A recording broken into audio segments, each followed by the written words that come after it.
Chapter 3, Section 3.1, MLS Input. The moment your listing becomes a public record. Inside the marketplace. When you input a listing into the MLS, you are not just uploading a property. You are publishing a structured data record that will be relied on by buyers, buyer brokers, appraisers, underwriters, title companies, and the general public. In metropolitan Phoenix, MLS data becomes the backbone of showings, offers, pricing strategy, appraisal support, and even future disputes. That is why MLS input is a contract writing skill, not a clerical task. Accuracy, authorization, and documentation are everything. The big rule. Once. It's in the MLS any change must be in writing. Here is the operational truth every Arizona agent must live by. Once a listing is entered into the MLS, any change at any point during the listing timeline should be supported by written seller authorization. This is not only best practice, it is how you protect your license, your broker, and your client. The MLS is a distribution system. If incorrect data is distributed, you can trigger misrepresentation claims, MLS violations, and potential discipline issues under ARS. Paragraph 32, 2153, and Professional Conduct Expectations under AAC, R4 28 11001. Practical rule for students to memorize: no written authorization, no MLS change. Even if the seller texts you verbally, keep it as a written record you can save, export, and retain in the transaction file consistent with ARS. Paragraph 32, 2151.01 Record Retention Standards. Phoenix Metro. Example: a seller in Chandler calls and says, "Drop the price $15,000 today." You respond, "Absolutely. Please confirm by text or email exactly what price you want and the effective date." That written confirmation becomes your shield if there is later a dispute about pricing, days on market, or perceived underpricing.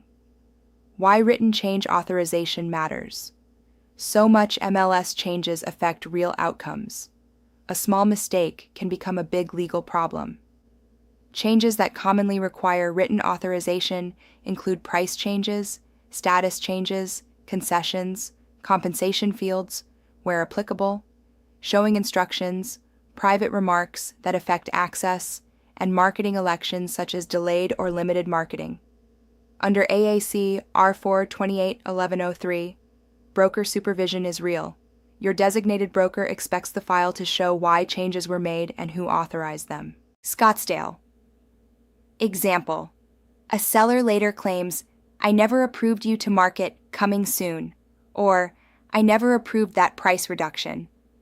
If you have written authorization saved in the file, the dispute ends fast. If you do not, the dispute begins. MLS participation: who gets access and why it's not automatic. MLS participation is not a casual privilege. The MLS rules define who qualifies as a participant and what they must do to remain eligible. A participant is typically a realtor, ER, principal, partner, corporate officer, or branch office manager acting on behalf of the principal, who agrees in writing to comply with MLS rules and pay required costs. However, there is a critical limitation. No person or firm is entitled to MLS participation unless they hold a current valid real estate broker's license and cooperate, or are appropriately licensed or certified as an appraiser where applicable under the MLS participation structure. Mere possession of a broker's license is not enough. The MLS expects active cooperation. Cooperation means the participant actively endeavors on an ongoing basis to share information on listed property and make property available to other brokers for showing to prospective purchasers and tenants when it is in the best interests of the client. The key concept is active cooperation in the operation of the real estate business. This standard is not designed to punish part-time agents or seasonal business models, and it is not a transaction minimum requirement. It is an expectation of ongoing participation in the cooperative marketplace. Practical translation for students. MLS access is tied to professional responsibility. You cannot treat MLS data like a personal database. Use is limited to activities authorized under licensure or certification. Unauthorized uses are prohibited. Discussion. Question. What is the real purpose of the MLS cooperate requirement? Answer. To protect the marketplace, by ensuring participants share listing information and make property available for showings in the client's best interest, rather than withholding access or operating in a closed system. MLS input. Is advertising Arizona compliance does not stop at Instagram. MLS remarks, photos, videos, and status updates are advertising. They must be truthful, not misleading, and properly supervised.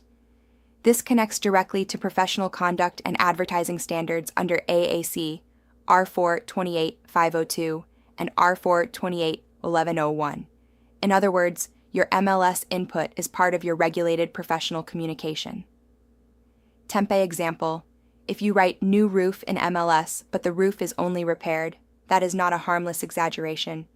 That is a misrepresentation risk. The buyer relies on it, the inspector references it, and the appraiser may consider it. Coming soon status. The rules that get agents in trouble fast. Coming soon is powerful because it builds anticipation, allows pre-marketing, and can help sellers prepare without missing momentum. But it is also heavily rule-driven. The key requirements your students must know and follow in practice include these concepts from the MLS rule framework provided. A coming soon. Listing must have a current executed listing agreement before entry and must include required disclosures referenced by the MLS rules. Coming soon may be used for a maximum of 30 days. If left in coming soon for the full 30 days, it automatically moves to active status on day 31.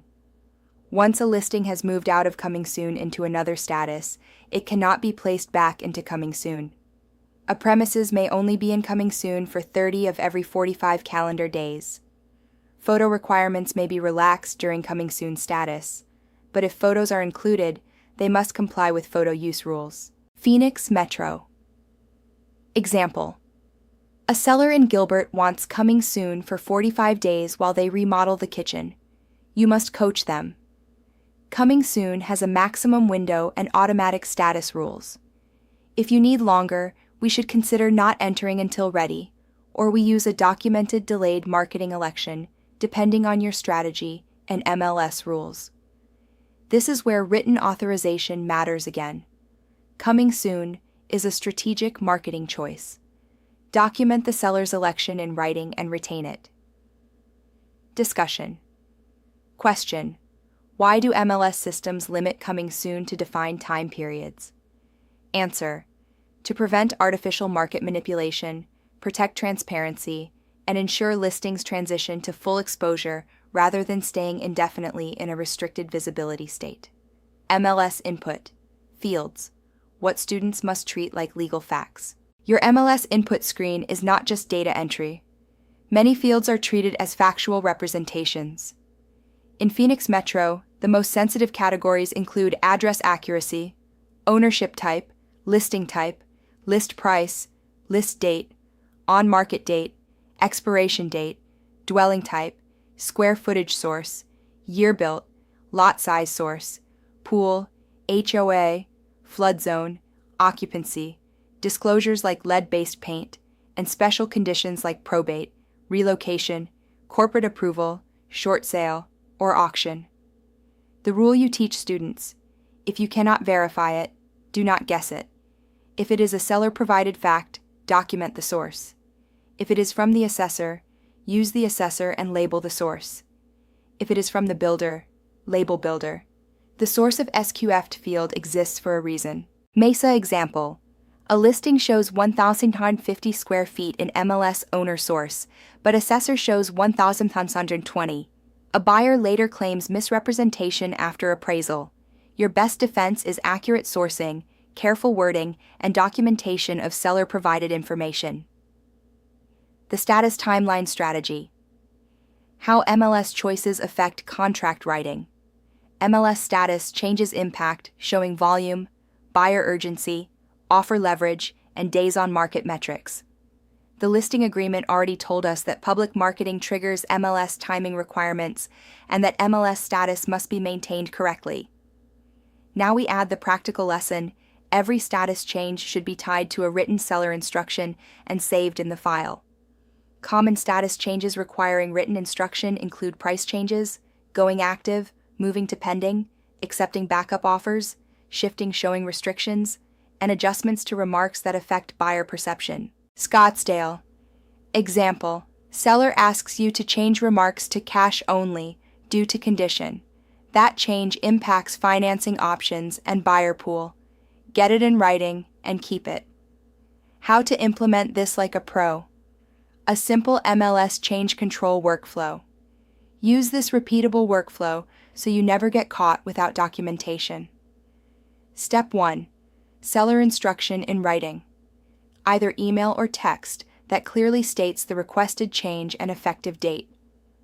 Step 2. Broker awareness. Follow your office supervision policy if your brokerage requires approval for certain changes. Step 3. MLS update. Make the change and immediately confirm back to seller in writing. Done at X time on X date. Step 4. Save to file. Save the instruction and confirmation in SkySlope or your brokerage file system, consistent with ARS, paragraph 32.2151.01 retention. This takes 2 minutes and can save you 2 years of stress. Course discussion practice scenarios with answers. Scenario 1. Price change. The seller calls while driving and says, "Drop it to $575 today," but refuses to text or email because they are busy. Answer: you do not change the MLS until you receive written instruction. You politely explain that MLS data is public advertising and you must document seller authorization. Offer to send a one-line email they can reply, "Approved." Scenario 2. Coming soon. The seller wants coming soon for 30 days, but also wants you to allow showings immediately. Answer: coming soon. Status rules typically restrict the type of exposure and how showings are handled depending on MLS policies and required disclosures. You explain the purpose of coming soon, confirm the seller's marketing election in writing, and ensure compliance with the coming soon rule framework. Scenario 3. Square footage. The seller insists the home is 2,100 square feet, but assessor shows 1,980. Answer: you choose a defensible source and label it accurately. If using seller measurement, label owner and consider adding clarifying remarks or advising the seller that appraisal may differ. Document the seller's assertion in writing.